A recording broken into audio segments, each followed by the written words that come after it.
Nous étions les meilleurs amis du monde depuis nos 5 ans, à tel point que tout le monde pensait qu'on était amoureux, sauf nous. J'ai rencontré Léo le jour où sa famille a emménagé à côté de chez moi et que ma mère m'a envoyé apporter des biscuits pour leur souhaiter la bienvenue. Il était assis sur les marches, l'air complètement déprimé d'avoir quitté ses copains, alors je lui ai proposé de partager les miens s'il voulait. Il m'a lancé que les filles, ça avait des microbes, et j'ai répliqué en renversant tout mon plateau de biscuits sur sa tête. À partir de là, on ne s'est plus quitté. Les 13 années qui ont suivi, on a vraiment tout fait ensemble. Chaque matin, il venait me chercher pour aller à l'école, même si les autres garçons le taquinaient parce qu'il traînait avec une fille. Je n'ai loupé aucun de ses matchs de baseball, même ceux à l'autre bout du département. 3 heures de quart le samedi, qu'il pleuve ou qu'il vente. On avait nos petites traditions. Je me dessinais son numéro sur la joue et je hurlais plus fort que toutes les copines réunies dans les gradins. On nous demandait sans arrêt si on sortait ensemble et on éclatait de rire, comme si c'était la meilleure blague qu'on ait jamais entendue. On n'était pas un couple, on était simplement Léo et Julia, ce qui était à la fois bien plus et pas tout à fait pareil. Au lycée, tout le monde s'est mis à se mêler de nos affaires. Ses potes d'équipe n'arrêtaient pas de le taquiner en disant que j'étais raide dingue de lui,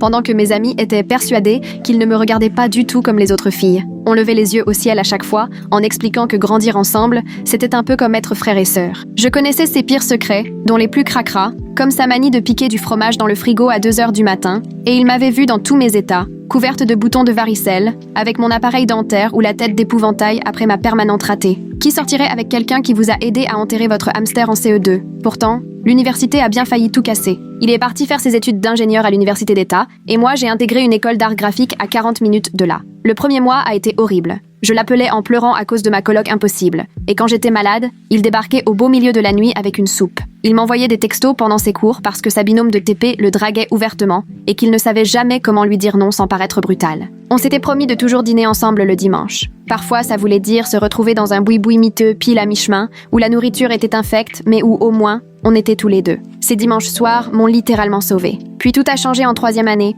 quand Léo est sorti avec une fille de sa promo, Becca. Belle, brillante, adorable, bref, irréprochable, ce qui ne rendait rien plus simple. Pour la première fois, Léo mettait quelqu'un d'autre en priorité. Il était toujours là le dimanche, mais passait la moitié du repas à lui envoyer des messages. Quand j'ai appelé en panique parce que j'avais raté un projet, il était chez elle et a raccourci la conversation. J'ai fait semblant d'être heureuse pour lui, et j'ai tenté d'en faire autant de mon côté. J'ai commencé à sortir avec Daniel, un gars de mon atelier de peinture, sympa, marrant, mais à 1000 lieues de Léo. On s'est même retrouvés à 4, à faire semblant de passer des soirées normales en double date, alors qu'en réalité, on se forçait tous beaucoup trop. Becca demandait toujours depuis quand Léo et moi étions amis, avant de conclure que c'était trop mignon, l'air de dire qu'on était un peu des extraterrestres. Daniel, lui, essayait tant bien que mal de comprendre nos blagues sans jamais saisir quoi que ce soit, et finalement, Léo et moi, on évitait de se regarder, de peur de vexer nos amoureuses officielles. Tout a volé en éclats l'année de notre diplôme. Becca a été acceptée en master en Californie et elle a demandé à Léo de l'accompagner, sous prétexte qu'il était temps de grandir, de laisser l'enfance derrière eux pour construire leur vraie vie.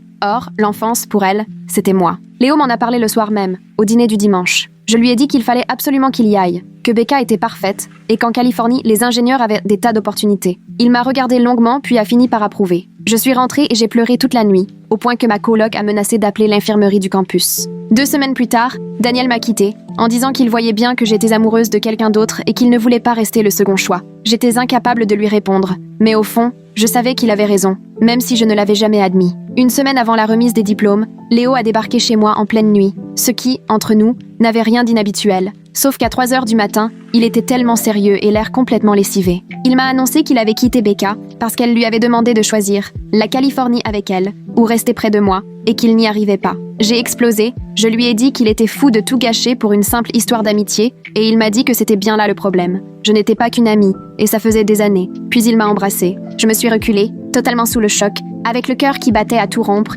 et lui me regardait d'un air à la fois terrifié et plein d'espoir. On venait de franchir une étape qu'on ne pourrait jamais effacer, je l'ai senti tout de suite. J'ai bredouillé, complètement perdu, et je lui ai juste demandé s'il avait vraiment rompu avec Becca à cause de moi. Il a hoché la tête, comme si c'était une évidence. J'ai eu le souffle coupé. On est resté là, assis sur les marches, sans se toucher, incapables de détacher nos regards. Il avait les cheveux en bataille et des cernes incroyables, comme s'il n'avait pas dormi depuis une éternité. J'avais envie de l'embrasser à nouveau, autant que de m'enfuir loin d'ici. Finalement, on est monté et on s'est installé chacun à une extrémité du canapé, trop nerveux pour se rapprocher. On a parlé toute la nuit, sans jamais se toucher. Léo m'a confié qu'il était tombé amoureux de moi au lycée, le jour où j'étais venue à un de ses matchs avec la grippe, juste parce que j'avais promis d'être là. Il m'a avoué qu'il avait toujours fait croire que ce n'était que de l'amitié, persuadé que je ne voyais en lui qu'un ami. Je l'écoutais, et je me suis trouvée ridicule d'avoir passé toutes ces années à répéter à tout le monde qu'on était comme frères et sœurs, alors qu'au fond, aucun de nous n'y croyait vraiment. Quand mon tour est arrivé, j'ai reconnu que Daniel avait vu juste. J'étais vraiment tombée amoureuse de quelqu'un d'autre. J'ai avoué à Léo que je n'avais pas voulu l'admettre, pas avant qu'il m'embrasse ce soir-là.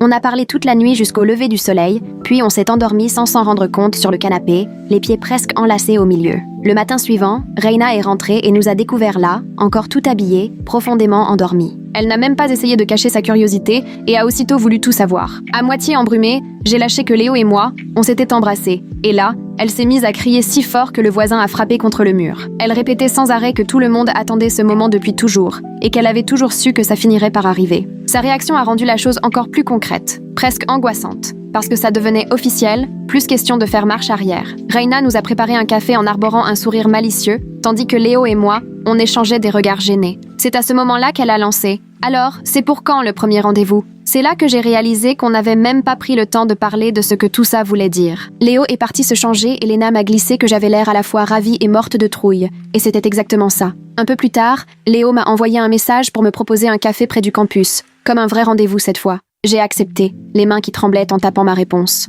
On s'est retrouvés dans ce café où on avait déjà nos habitudes, mais tout semblait soudain différent, presque étrange. J'avais du mal à ne pas retomber dans nos automatismes d'amis de toujours. Je lui parlais de mon projet de design, je lui demandais ce qui se passait dans son labo d'ingé, puis je me rappelais qu'on était censé former un couple. J'étais tellement nerveuse que j'ai renversé mon café 2 fois. La deuxième, ça a coulé sur toute la table, et Léo s'est précipité chercher des serviettes. Sur le retour vers le campus, il m'a pris la main et je l'ai laissé faire. Sa main était chaleureuse, rassurante, et pourtant j'avais l'impression d'être à côté de la plaque, comme si on faisait semblant dans la vie de quelqu'un d'autre. Je repensais à toutes ces fois où on s'était tenu la main enfant. Mais là, c'était autre chose, et je ne savais plus trop comment me comporter avec lui. La semaine a défilé, on essayait tant bien que mal de comprendre comment être ensemble autrement que comme de simples amis. Un soir où Léo était venu réviser, il a suggéré que je cherche un job en design graphique pas loin de son école après le diplôme. Quelque chose en moi s'est fissuré et je lui ai balancé que je n'étais pas Becca et que je n'allais pas tout chambouler dans ma vie juste parce qu'il avait décidé qu'on formait un couple. Il a eu l'air blessé et il m'a dit qu'il voulait juste qu'on puisse vivre dans la même ville, mais je savais très bien ce qu'il voulait dire. Il espérait que ce soit toujours moi qui fasse le premier pas, qui m'adapte, qui fasse les sacrifices. C'est la première fois qu'on s'est disputé, là, au milieu de mon salon, entouré de mes manuels éparpillés. Léo m'a reproché de ne pas être juste. Je lui ai rétorqué qu'il était égoïste. Mais au fond, on parlait surtout de nos propres peurs. Il est parti sans un mot, même pas un baiser, et je me suis retrouvée anéantie. Les semaines qui ont suivi, à l'approche de la remise des diplômes, ont été infernales. Il fallait enfin prendre des décisions sérieuses. J'ai reçu une offre géniale d'une grande agence de design à 2 heures d'ici, rien que d'y penser. J'avais des papillons dans le ventre. De son côté, Léo avait plusieurs pistes près d'ici ou dans ma nouvelle ville. Et quand je lui ai parlé de mon projet, il a tout de suite affirmé qu'il choisirait le boulot local, en évoquant sa famille, alors que son visage disait tout le contraire. Il commençait déjà à regretter ce qu'il avait fait avec Becca, et maintenant, il était en train de refaire la même erreur avec moi. On a eu une longue discussion difficile où je lui ai dit que j'avais besoin qu'il ait envie de vivre sa propre vie, pas juste de me suivre. Léo s'est muré dans le silence avant de me demander si j'avais vraiment envie d'être avec lui. J'ai répondu oui, mais pas à n'importe quel prix. Pas s'il fallait qu'il abandonne tout puis m'en veuille plus tard. À sa fête de remise des diplômes chez ses parents, tout le monde se réjouissait qu'on soit enfin ensemble. Sa sœur Azaria m'a prise à part dans la cuisine et m'a demandé si j'étais réellement sûre de moi, précisant que Léo avait toujours fait des choix pour me plaire depuis qu'on était enfant et qu'elle craignait qu'il ne sache pas qui il était sans moi. Ces paroles m'ont hantée toute la soirée. J'ai observé Léo au milieu de sa famille et j'ai compris que, trop prise par mes propres doutes, je n'avais même pas vu qu'il risquait de s'y perdre lui-même. À 5 ans, il jetait son jus quand je disais ne pas aimer le goût. À 12, il a quitté les échecs parce que ça m'ennuyait. À 18, il a refusé la Californie pour moi. Azaria avait raison, et j'étais impuissante. 2 mois après la remise des diplômes, Léo bossait chez un ingénieur du coin, et il était évident qu'il détestait ça. Le week-end, j'allais le voir, il était crevé, frustré, et ne cessait de râler contre son chef ou les projets bidons qu'on lui confiait. Une nuit, je me suis levée pour aller aux toilettes, et je l'ai surpris à regarder des offres en Californie sur son ordi. Je lui ai demandé franchement s'il regrettait de ne pas être parti avec Becca, et il a mis un long moment avant de répondre.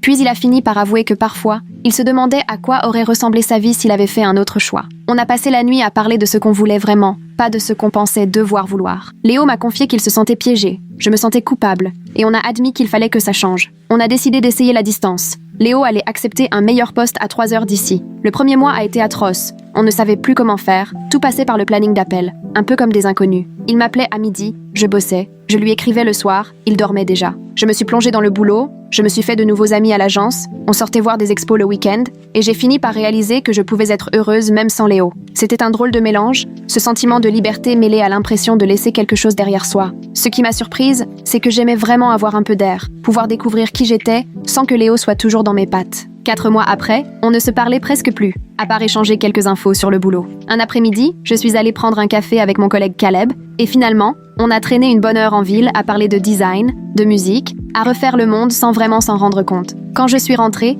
j'ai réalisé que je n'avais pas pensé à Léo une seule fois de la journée. Le soir, quand il a enfin appelé, notre conversation avait un goût bizarre, forcé. Il m'a parlé d'un projet au bureau, j'ai raconté cette présentation pénible chez un client, mais au fond, on savait tous les deux qu'on jouait la comédie. J'ai raccroché et je suis restée là, le téléphone à la main, à me demander quand est-ce que discuter avec mon meilleur ami était devenu une corvée. J'ai failli lui écrire qu'il me manquait, puis je me suis demandé si c'était encore vrai. La semaine d'après, je me suis inscrite à un atelier de poterie, juste parce qu'une collègue en avait parlé, et que je m'étais dit, pourquoi pas. L'atelier sentait la terre humide. Il y avait 8 personnes, aussi perdues que moi, et une prof un peu bohème avec son chignon gris déglingué, qui répétait ses phrases à moitié mystiques du genre « Laissez la terre vous guider, ne forcez rien ». Ça paraissait perché, mais au fond, ça m'aidait. Mon premier bol ressemblait vaguement à une crêpe triste, mais ça m'était complètement égal parce que, pendant 2 heures, je ne pensais ni à Léo, ni à notre histoire bancale, ni à rien d'autre qu'à garder mes mains stables sur la terre. J'y retournais chaque jeudi soir, et dès la 3e séance, je façonnais déjà un truc qui avait presque une tête de tasse. L'ambiance était cool, on discutait tous en travaillant, mais sans jamais aller jusqu'à s'échanger nos numéros. Il y avait Noah, un gars de la compta, et Sarah, prof de collège, et on rigolait tous ensemble de nos créations ratées en rangeant l'atelier à la fin. Et puis, le vendredi, je retrouvais les collègues de l'agence au marché d'artisans du centre-ville. On déambulait entre les stands, café hors de prix à la main, je craquais pour des petits tableaux ou des bijoux faits main qui ne me servaient à rien. Mon appart se remplissait de choses choisies juste pour moi, sans le moindre lien avec Léo, sans la nostalgie de souvenirs en commun. Caleb m'a invité à sa fête d'anniversaire. J'y suis allée même si je connaissais à peine les gens, et j'ai fini par papoter roman graphique toute la soirée avec son coloc. En rentrant, je me suis rendu compte que je m'étais vraiment marrée, sans jamais penser à regarder si Léo m'avait écrit. C'était étrange, ce sentiment de légèreté, mais aussi d'être en train de trahir quelque chose. Chaque fois que je me marrais à une blague qu'il n'entendait pas, ou que je faisais des plans sans lui, j'avais ce petit pincement au cœur, comme si je devais lui garder tous mes meilleurs moments, même si ça n'avait pas de sens. Toute ma vie, je l'avais imaginé à travers notre duo, Léo et Julia, depuis la maternelle. Maintenant, j'étais juste Julia, sans trop savoir si c'était un progrès ou une perte, ou peut-être les deux à la fois. 3 mois après le début de notre relation à distance, mon téléphone a sonné à 23h un mardi, ce qui ne ressemblait pas du tout à Léo, depuis qu'on s'appelait plus à l'improviste, sauf rendez-vous précis. J'ai hésité à décrocher, puis j'ai fini par répondre. De l'autre côté, il pleurait tellement que j'avais du mal à comprendre ce qu'il disait. Il répétait qu'il se sentait coincé, qu'il avait l'impression d'être invisible, en mode pause, et que tout ce qu'il entreprenait ne comptait pas vraiment. J'étais assise sur mon lit, le téléphone collé à l'oreille, à chercher quoi répondre pendant qu'il balançait que son taf était bien, que son appart était bien, que tout allait bien mais qu'il avait le sentiment d'effacer sa propre vie. Il m'a avoué qu'il avait accepté ce poste d'ingé uniquement parce que c'était à une distance raisonnable pour venir me voir les week-ends, pas par envie ni passion. Il disait qu'il choisissait toujours ce qui lui permettait de rester proche de moi, depuis qu'on était gosses, et qu'aujourd'hui, il ne savait même plus ce qu'il voulait vraiment. Je lui ai demandé ce qu'il ferait si je disparaissais de l'équation. Il est resté silencieux si longtemps que j'ai cru qu'on avait été coupés. Finalement, il a murmuré qu'il ne savait plus comment désirer quoi que ce soit pour lui-même, parce que le seul besoin qui comptait avait toujours été d'être avec moi. Et là, j'ai compris qu'on était pareils, tous les deux. On n'avançait plus par peur de se perdre que par vrai choix. J'avais pris mon poste, en partie, parce que c'était assez loin pour me prouver que j'existais en dehors de lui. Lui, son boulot, c'était l'inverse. S'assurer de ne pas trop s'éloigner. On avait tellement peur de se décrocher l'un de l'autre qu'on en avait oublié de vivre séparément. Après l'appel, je suis restée couchée en fixant le plafond, à repenser au fait qu'aimer quelqu'un, ça ne devrait pas vouloir dire mettre sa propre vie en stand-by, mais c'était pourtant ce qu'on avait fait. 6 mois après le diplôme, c'est en visio qu'on a eu la discussion de la rupture. Le visage de Léo sur mon écran avait l'air épuisé, triste, et j'imagine que j'avais la même tête. Ça faisait des semaines qu'on tournait autour du pot, les conversations s'amenuisaient, devenaient pesantes, et on était devenus presque 2 étrangers qui autrefois partageaient tout. Il a dit qu'on s'était sans doute emballé dans notre histoire amoureuse, alors qu'on aurait dû rester amis. J'ai hoché la tête, même si ça m'a brisé un peu d'entendre ça. On a essayé de discuter de tout ce qui n'avait pas marché, du fait qu'on était passé de meilleurs amis à couple sans jamais vraiment apprendre à jongler entre les deux, en pensant à tort que notre histoire nous donnait une sorte de raccourci.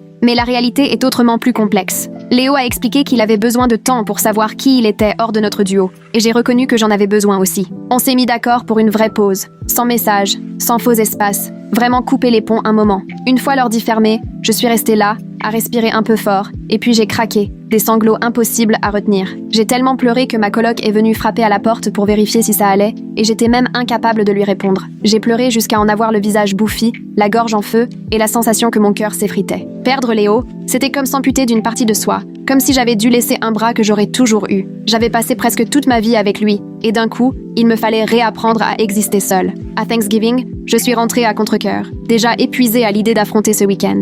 Fidèle à elle-même, ma mère avait cuisiné pour une armée et invité la moitié du quartier. En essuyant les assiettes, elle a lâché, l'air de rien. Tu sais, Léo est aussi dans le coin chez ses parents. Aussitôt, j'ai eu un poids sur l'estomac et j'ai passé le reste de la soirée à tendre l'oreille au moindre bruit dehors, anxieuse à l'idée de l'apercevoir. Je n'arrêtais pas de jeter un œil à la maison d'à côté, espérant sans l'avouer un signe, exactement comme quand j'avais 15 ans. Le samedi, je me suis à peine aventurée hors de ma chambre, trop tétanisée à l'idée de tomber sur lui en allant chercher le courrier ou les poubelles. Dimanche, je me suis levée aux aurores pour me préparer un café, et en jetant un œil par la fenêtre, je l'ai vu, assis sur les marches de chez ses parents. Un sweat à capuche, un jean, le regard perdu. Quand il a relevé la tête et qu'il m'a aperçu, nos regards se sont croisés et je n'ai plus bougé. Il paraissait différent, plus tangible, plus solide que sur l'écran, comme si en quelques mois il était devenu quelqu'un d'autre. Je suis restée plantée là, ma tasse à la main, sans savoir quoi faire, jusqu'à ce qu'il m'adresse un petit signe timide. Sans réfléchir, j'ai attrapé ma veste et je suis sortie. On s'est retrouvés assis sur ces marches à discuter pendant des heures, comme autrefois.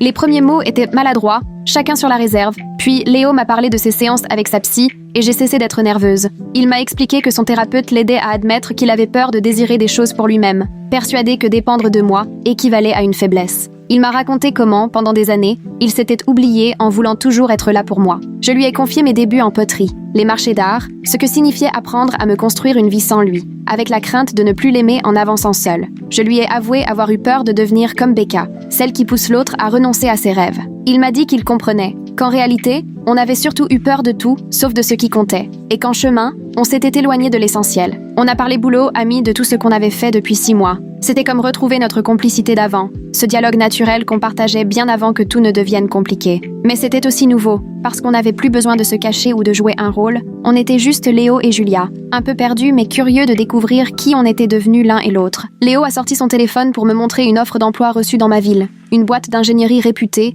sur des projets qui le passionnaient. Il m'a avoué avoir passé l'entretien en secret 1 mois plus tôt, parce qu'il voulait s'assurer de le faire pour lui, sans se laisser influencer par moi ou par nous. Il voulait ce poste, quoi qu'il advienne de notre histoire, parce que ça comptait pour lui, pas pour moi. Et là, j'ai ressenti quelque chose changer en moi. Pour la première fois depuis l'enfance, Léo faisait un choix pour lui seul. Il ne me suivait plus. Il n'était plus dans mon ombre. Il ne sacrifiait rien en mon nom. Il s'inventait une vie où, cette fois, je n'étais qu'un point sur la carte, pas la destination tout entière. Je lui ai demandé ce que cela voulait dire pour nous. Il m'a avoué qu'il n'en savait rien, mais qu'on pourrait peut-être le découvrir ensemble. Il m'a dit qu'il voulait retenter l'aventure, mais différemment, sans laisser la peur, la culpabilité ou le passé nous envahir. J'ai réalisé que moi aussi, j'avais envie de voir ce que nous serions capables de devenir si nous décidions de nous choisir tels que nous étions vraiment, pas parce qu'on ne savait pas faire autrement. On s'est promis d'y aller doucement, de se redécouvrir une fois Léo installé dans ma ville, en janvier. On allait se donner rendez-vous comme n'importe quel couple, sans présumer que nos 16 ans d'histoire nous autorisaient à aller plus vite que la musique. Notre premier vrai rendez-vous a eu lieu dans ce petit café près de chez moi, où j'avais usé les chaises, sans jamais y être avec lui. Léo est arrivé avec des fleurs, et ce geste solennel nous a fait éclater de rire tous les deux, tant c'était étrange. On a commandé, puis on s'est installé à une minuscule table près de la fenêtre. C'était embarrassant, mais d'une gêne agréable. On essayait de jouer les amoureux, et finalement, on retombait toujours dans notre complicité de vieux copains, on s'en rendait compte et on tentait de se rattraper. Mais ça nous faisait sourire. Il m'a parlé de son nouveau boulot, je lui ai raconté un projet de design qui m'animait. À la fin, il m'a raccompagnée et m'a embrassée sur le pas de la porte. Rien à voir avec notre premier baiser, désespéré, quelques mois plus tôt dans mon salon. Celui-là était posé, doux, sans peur, comme si on savait enfin ce qu'on faisait. Les 6 mois qui ont suivi ont été une vraie mise à l'épreuve. Il fallait apprendre comment exister en couple sans renoncer à ce qu'on était chacun, et ce n'était pas gagné d'avance. On s'est disputé sur la manière de se voir sans s'accaparer, sur la place à laisser à nos amis respectifs. J'ai dû me retenir de retomber dans nos vieilles routines où tout se faisait ensemble. Léo a dû m'apprendre à dire quand il avait besoin de solitude, au lieu de disparaître pendant plusieurs jours. On a eu une dispute mémorable en avril. J'avais prévu une soirée avec les amis du cours de poterie, le même soir où Léo voulait me voir. Il m'a reproché de les choisir eux. Je lui ai rétorqué que penser ainsi, c'était justement ce qui nous avait brisé la première fois. 3 jours de silence plus tard, j'ai cru qu'on allait tout perdre, mais il m'a appelé, s'est excusé et m'a expliqué que sa psy lui avait fait réaliser qu'il retombait dans ses vieux travers. On en a parlé et on a ajusté nos agendas. Petit à petit, on a trouvé notre rythme, assez proche pour être ensemble sans se fondre. On a gardé nos rendez-vous, nos soirées, chacun de son côté, nos amis. C'était plus complexe, mais tellement plus simple, plus sain. Et puis un jour, la boîte de Léo lui a proposé une promotion, à condition qu'il parte travailler en Californie. Et là, il n'a rien dit pendant 2 semaines. J'ai découvert l'offre parce qu'il avait oublié la lettre sur le comptoir de ma cuisine. Sur le coup, j'en ai été blessée qu'il me cache ça. Puis j'ai réalisé qu'il voulait simplement gérer ça tout seul, comme c'était son droit. On en a parlé un soir, tous les deux sur mon canapé, un plat à emporter posé entre nous. Il m'a expliqué qu'il hésitait. La promotion était géniale, mais il était très attaché au projet sur lequel il bossait ici. Je lui ai dit franchement que ça me ferait vraiment de la peine s'il partait, mais que je voulais qu'il pense à son avenir avant tout. Et, pour une fois, je le pensais sincèrement. Ce n'était ni par principe ni par peur de ressembler à Becca, mais parce que je voulais vraiment que Léo vive la vie qui lui ferait plaisir, même si ça voulait dire qu'on ne serait plus ensemble. Il m'a regardé longuement avant de me dire qu'il allait refuser le poste. Pas pour moi, mais parce qu'il préférait réellement ce qu'il construisait ici, avec l'équipe et le projet. Là-bas, il aurait tout à recommencer, alors qu'ici, il avait trouvé sa place. Je l'ai cru sur parole, et ça a tout changé pour moi. 2 ans après ce premier baiser un peu maladroit, on s'est retrouvés dans le même resto miteux où on avait l'habitude de faire nos repas du dimanche à la fac. Rien n'avait changé, la nourriture était toujours aussi mauvaise, mais c'était notre endroit à nous. Léo était super nerveux ce soir-là. Il a laissé tomber sa fourchette 2 fois et n'a presque pas touché à son burger. Je me suis dit qu'il allait encore aborder un sujet sérieux sur notre avenir, mais non. Il a juste pris ma main par-dessus la table et m'a dit « Ces 2 dernières années, j'ai appris à être moi-même. Et le mieux, c'est que ça m'a encore plus donné envie d'être avec toi. » Il a sorti une bague et m'a demandé si je voulais l'épouser. J'ai dit oui, parce que je n'avais plus peur. Plus peur d'aimer et de me perdre, plus peur qu'il me reproche quoi que ce soit ou qu'on se trompe. On était devenus 2 adultes autonomes, et choisir d'avancer ensemble, ça avait enfin du sens. On avait appris à se reconstruire chacun de notre côté, pour mieux se retrouver. Et maintenant, rester ensemble, c'était un vrai choix. Pas un besoin, juste une envie partagée. Préparer notre mariage nous a vraiment montré à quel point on avait évolué. Je me revois en train d'organiser les plans de table avec la coordinatrice du lieu, à prévoir des tables séparées pour mes copines du cours de poterie qui ne connaissaient pas Léo, et ses collègues ingénieurs qui ne me connaissaient qu'à peine. Preuve qu'on avait chacun notre vie, nos amis, nos passions. On n'était plus ces gosses un peu paumés, incapables de vivre l'un sans l'autre. On avait appris à gérer nos mauvais jours, dans lesquels l'autre ne pouvait pas toujours intervenir. Quand Léo rentrait du boulot frustré à cause d'un projet, je l'écoutais sans chercher à résoudre le problème pour lui. Quand je voyais une exposition refusée, il m'enlaçait sans ramener ça à lui. On se choisissait chaque jour, pas juste parce que c'était la routine ou parce qu'on avait toujours fait comme ça. C'était beaucoup plus dur que ce que j'avais imaginé ce soir-là, sur le canapé, après ce premier baiser. Plus chaotique aussi, parce qu'il fallait vraiment se parler, et pas simplement deviner ce dont l'autre avait besoin. Mais honnêtement, c'était 1000 fois mieux que tous les contes de fées dont j'avais rêvé sans jamais l'avouer. Le jour du mariage, Azaria s'est levée pour faire son discours, avec ce même regard que Léo quand il est ému. Elle a parlé de toutes ces années passées côte à côte, 16 ans à construire notre amitié, puis 2 à tout reconstruire différemment. Je n'ai jamais vu 2 personnes se battre autant pour leur couple, ni autant se donner du mal pour être libres et ensemble à la fois. Plus tard, sur la piste de danse, avec la main de Léo dans mon dos, je repensais à tout ce qu'on aurait pu perdre, à ce qu'il avait fallu casser pour pouvoir se choisir vraiment. Toutes ces disputes à propos de notre espace, ces soirées passées chacun de notre côté à comprendre qui on était, tout ça nous menait à ce moment-là, celui où je savais enfin qui j'étais et que je le choisissais, lui. Il m'a regardé en souriant et j'ai compris qu'il pensait exactement la même chose. On avait traversé le pire, les moments de doute, parfois le vrai chaos, et franchement, je ne changerais rien à notre histoire.